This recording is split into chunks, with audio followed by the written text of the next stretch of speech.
अस्सलाम वालेकुम। देखती आंखों और सुनते कानों को मेरा सलाम। मैं हूँ होम्यो डॉक्टर मोहम्मद रमज़ान।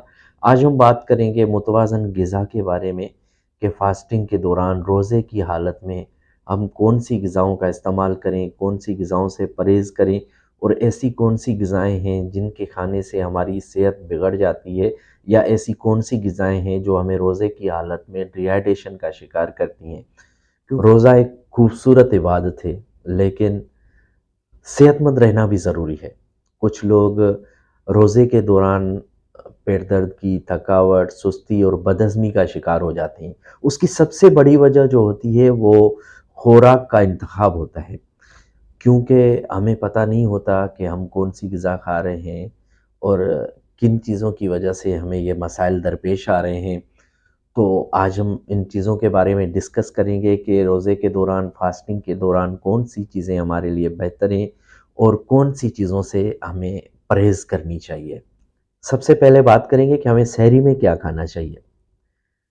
ज़्यादा देर तक तवानाई को बरकरार रखने के लिए हमें चक्की के आटे की रोटी खानी चाहिए, दलिया खाना चाहिए, ब्राउन ब्रेड जैसे कार्बोहाइड्रेट्स खाने चाहिए।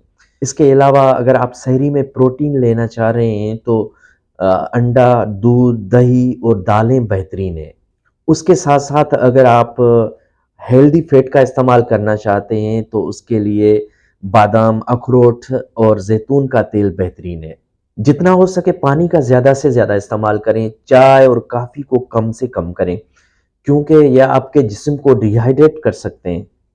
अब बात करते हैं कि सहरी में हमें किन चीज़ों से परहेज़ करनी चाहिए। फ़ास्ट फ़ूड और ज़्यादा तली हुई चीज़ों से परहेज़ करें।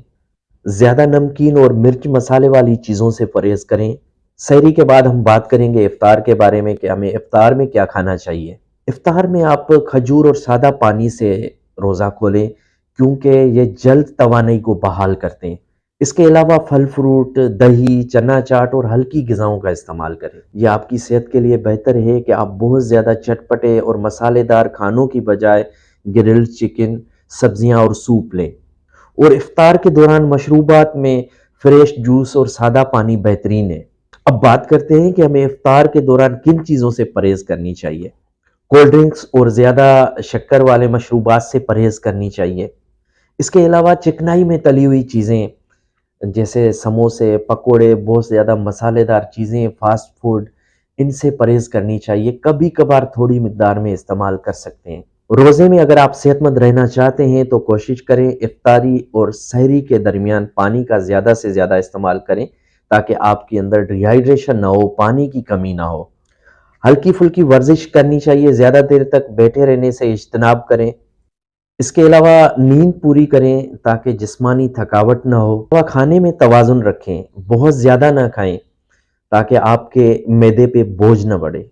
अगर आप रमज़ान के बाबरकत महीने में तवानाई से भरपूर रहना चाहते हैं तो इन टिप्स पर अमल करें। आपका जिस्म भी तरोताज़ा रहेगा और आपको इबादत में भी आसानी होगी। अपना और अपने प्यारों का ख़ास ख्याल रखें। अल्लाह पाक आपका हामी नासिर हो। Thank you. अल्लाह हाफ़िज़।